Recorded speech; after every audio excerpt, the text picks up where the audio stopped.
Okay, let's talk. Dude, we beat nitrogen management like a dead horse. And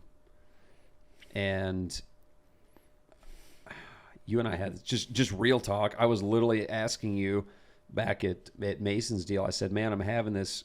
I said, do you think I would see a yield, drag, advantage, whatever? So normally I'm running 50 pounds in my strip till. I'm getting ready to run right now. Yep. It's end of December.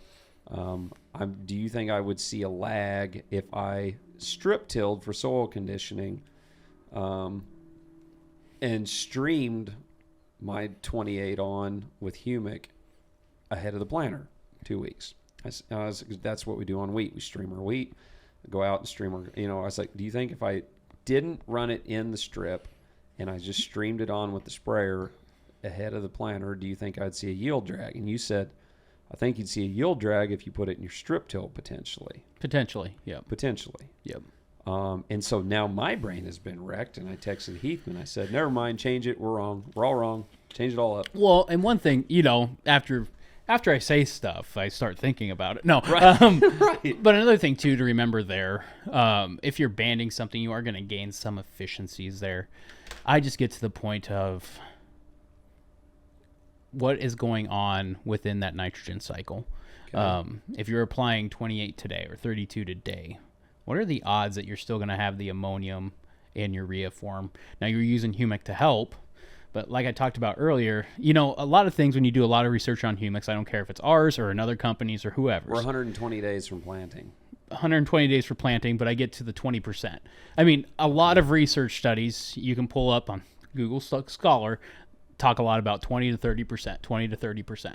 Of the ammonia form, or just total? It just seems like whatever increase we're talking about is 20 to 30%. That's the advantage. Either that's retaining, that's not leaching away, that's less pounds you need, but that's the number that always pops up. Okay. So with that in mind, let's think of humic of keeping it in the right form for another 20 to 30%. Okay. Gotcha. 120 days until planting. That 20 to 30%. How many times do we tell ourselves, well, if I'm going across the field, I may as well put something down? Well, and It's such a farmer thought, though. I know. I love banding, though, in situations when you are low on P or low on K. Okay. They're not going to move. Now, P is a little different because that can get tied up in the soil. I mean, just be aware if you're dealing with alkaline conditions and or very acidic conditions, maybe P needs to be in the spring as well. K can help, but gosh, you can take a soil sample in the fall and then in the spring and not apply anything, and your K levels can go up. They'll change. Yeah, they'll change. But I do like K in a band. I do like phosphorus in the band because of the efficiency levels.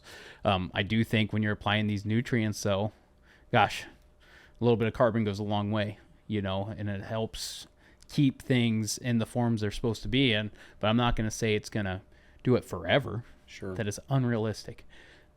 20, 30%. It's just a common theme there, which 20, 30% on something that happened in March is a lot different than a 20, 30% of something happening in December. Yeah. And then you have to factor in the time of loss. Mm-hmm. Is it a percent a week? If you started factoring that in, or whatever, just pull that out of my rear. But then how do you?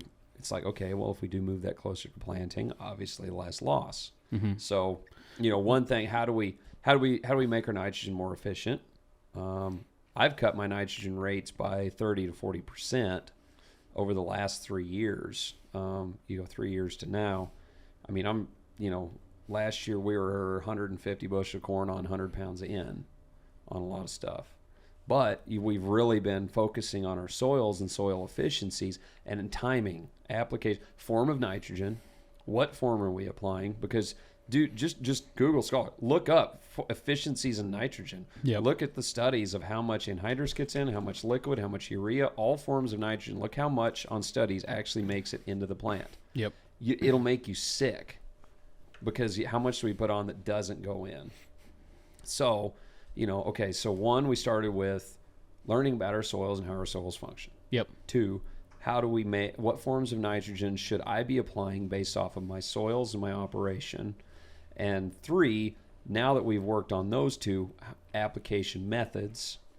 Well, I don't think we can forget about logistics, though. And logistics, absolutely. Because, I mean, some of my guys, I mean, operating 1,200 acres of irrigated farm ground. Mm-hmm.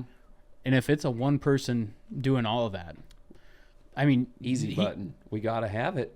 I mean, there's some things that you got to have help somewhere, you know, and that's okay. Sure, it is okay. You know, like you don't have to sit here and say... You'll nitpick your life away. Yeah. Yeah. Well, and at the same time, we still got to be humans. You do. You know. Yeah. You need to enjoy life. I mean, you know, you may gain yield, but you might lose your family. Yeah. Yeah. It's true. Yeah. You know? Guys, if you've liked the information that you've seen so far, go ahead and check out the full-length podcast on our YouTube channel. Be sure to subscribe there. It's also on all the major podcast platforms. We're constantly dropping info and more content on all the social media platforms, TikTok, Instagram, Facebook, etc. Check it out for a lot more content.